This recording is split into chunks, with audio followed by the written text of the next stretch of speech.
to episode 139 of the BCF ORG podcast, The Business of Business. I'm Brian Fisher. Are you a business owner or executive searching for practical strategies to grow your company?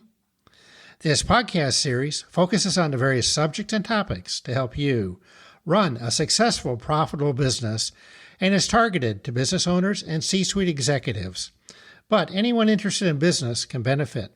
It reflects my 34 years as a business owner and subsequent years as a business mentor and consultant. They're approximately 15 minutes long, so you can listen while commuting. In the previous episode, 138, our guest was David Ory, discussing entrepreneur to managed business transition. Today's episode discusses Playbook Behind Building Teams with Jesse P. Gilmore. Based out of the greater Minneapolis-St. Paul, Minnesota area, Jesse Gilmore is the founder of Niche and Control, a company that helps scale business profitability by removing the founder's dependence and regaining control. Let's welcome Jesse P. Gilmore. Jesse, welcome to the BCF ORG podcast, The Business of Business. Thank you so much for having me, Brian. Looking forward to our conversation. Me too. Thanks for joining us, Jesse. Jesse, I'm always interested in people's stories. What's your background in becoming the founder of Niche and Control, a company that helps scale business profitability by removing the founder's dependence? So Niche and Control is my fourth business. My first three were all based around my skills. So if I didn't work didn't get done. I didn't really understand this fancy technical term called processes and systems. So it wasn't until those businesses got to a place where I didn't really have a lot of fulfillment in. And so all three of those businesses were dissolved while they were becoming successful on the outside, but on the inside, I was dying. So I went into corporate America, and between my third and fourth business, learned a lot more about systems and what's called single points of failure and how to remove those. And I started Niche and Control in 2019. It was founded 2020. I went all in during COVID, and I kind of packaged up everything that I'd learned from my first three businesses and what I learned in corporate and put it into a method called Leverage for Growth. And since in 2020, I've worked with over 500 agencies, kind of removing the founder dependence and seen some really cool results with it. That's a great story. This episode's topic is the playbook behind building teams. What are the common myths and simple truths about growing a business?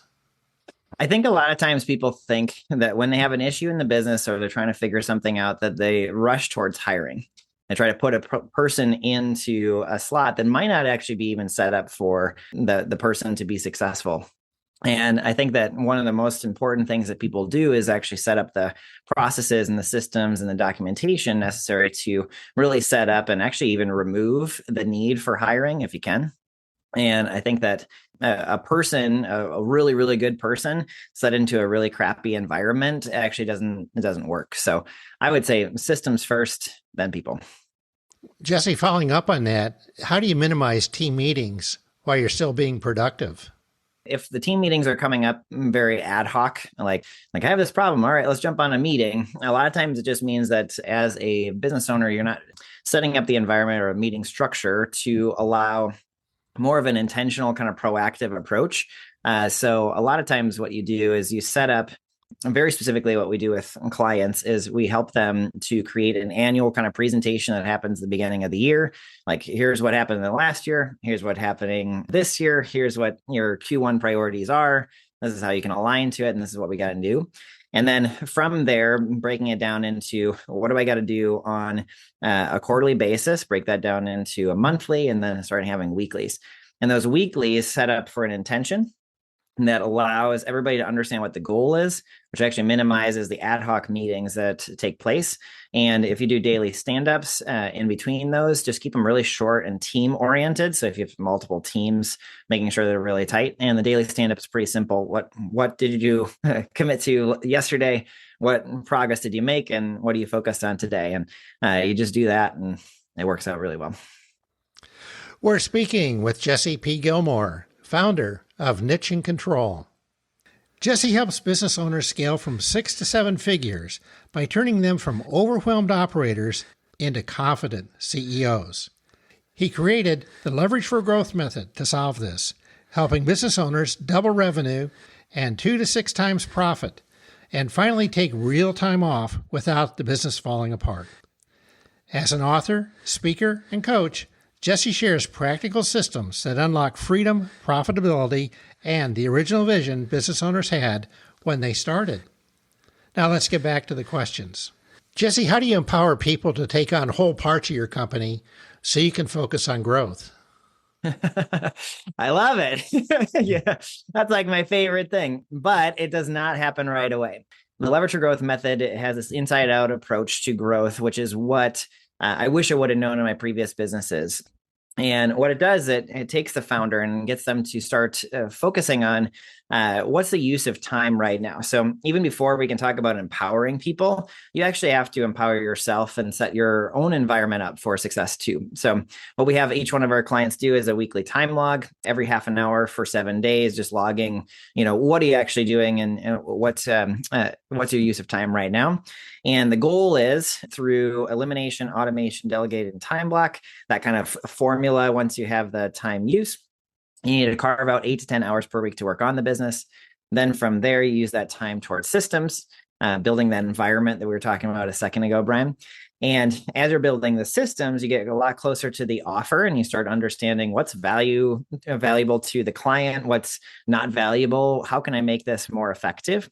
And from that offer, you need to bring it into the market. When you bring it into the market, you're focused on what's called the 3 legs of the client traction system: referral, inbound, and outbound.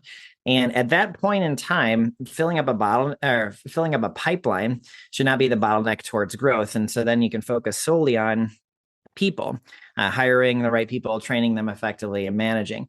And it doesn't get to a place where you're actually empowering them to take over whole parts of the company until you have not only leadership of yourself, the systems in place, the offer that's generating demand in the market, to a place where there is literally a role that people can run with, as opposed to just assigning tasks. I really like that idea about logging your time, because what we actually do and what we think we do quite often are 2 different things. Yeah. Well, Jesse, what results or lessons learned have you seen with businesses and individuals that have implemented your recommendations? This is my favorite thing. Actually, our what's called a North Star metric is we're going after 1,000 client case studies. And our case studies right now range from like 28 minutes, where they're talking about before, during, and after. The quick snapshot of those, Warren went from 15,000 per month to 100,000 per month in 9 months. Susan doubled her creative agency within 6 months, where before she was like, Jesse, I've been trying to scale this thing and I can't figure it out. It was all based around her skills. And she gave me 6 months to turn it around, or she was going to shut the agency down. Kind of an intense thing. And in 6 months, instead of shutting it down, she doubled. And then she got acquired in 18 months. We've had people double their profit margins within 3 months. We have a bunch of different case studies on our website. So yeah, we've kind of reverse engineered success from agencies, because I don't own an agency. I just happen to find a method that works really well for a certain group of people.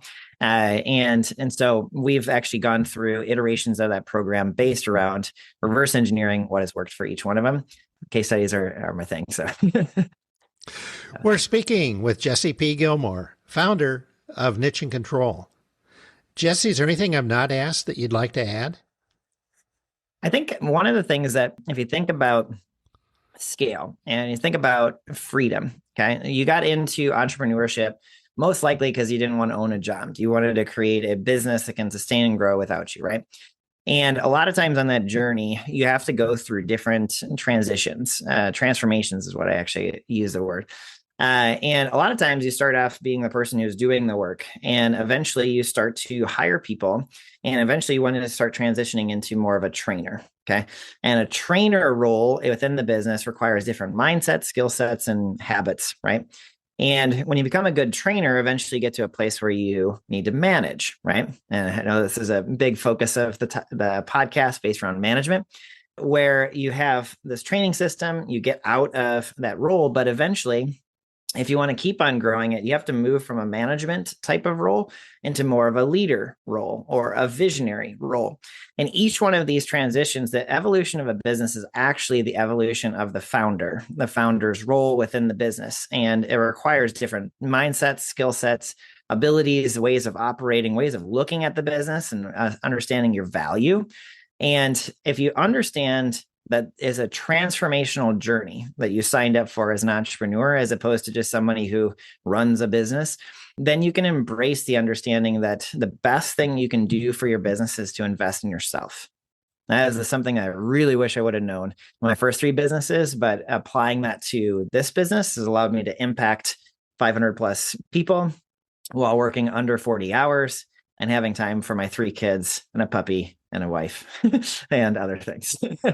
Well, as business owners, we don't realize that we signed up for this transitional phases of the business until we're right in the middle of it. And a lot of times like people have life changes in their business or in their life, actually. So one of my examples would be like Jade.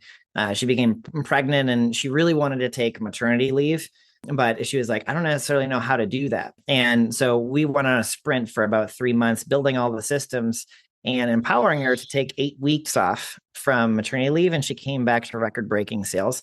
And it usually actually is the life changes that people go, oh, I have to look at something different or have to, embrace the idea that the business can sustain and grow without me.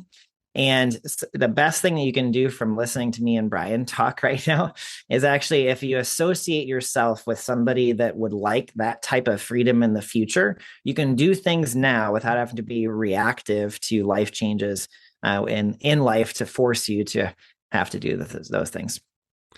Jesse, how can people get in contact with you? If you're on LinkedIn, I'm really active on LinkedIn. Jesse P. Gilmore. The P is like for my middle initial, but also for SEO. So you'll be able to find me pretty easily that way. Otherwise, if you are a marketing agency owner, and you want to create that founder independent agency, you can go to nicheincontrol.com and check out what we do. And I also offer 15-minute diagnostic calls. I'll tell you exactly where the bottleneck is in your agency. Jesse, thank you for joining us today on the BCF ORG podcast, The Business of Business. Thank you so much for having me, Brian. I appreciate it. My sincere thanks to Jesse P. Gilmore for joining us today. Managing the performance and future direction of your company are 2 of the most important things you do as a leader. And I'm here to help you. If you'd like to reach out to me for business mentoring or consulting, help you with a podcast, schedule a speaking engagement, or potentially be a guest like Jesse, please go to bcforg.com. There's a red Contact Us button in the middle of the homepage. These podcasts will be released the first and third Tuesday each month. This podcast is available wherever you get your podcast. In search, type BCF ORG. Be sure to leave a space between BCF and ORG. And I'm looking for this podcast to move from an upper mid-tier podcast to a top-tier podcast. Please leave a positive review. Let your friends and colleagues know about it. And don't forget to like, subscribe, or follow the podcast. Join us in our next episode, 140, when our guest will be Stacy Hyland, discussing finding hidden profits. In business, running a successful, profitable business is the ultimate scorecard. You are never done and can always be better. It tends to be more fun than work, frustrating at times, but can be very rewarding. From BCF ORG Corp., I'm Brian Fisher, wishing you the best. Thanks.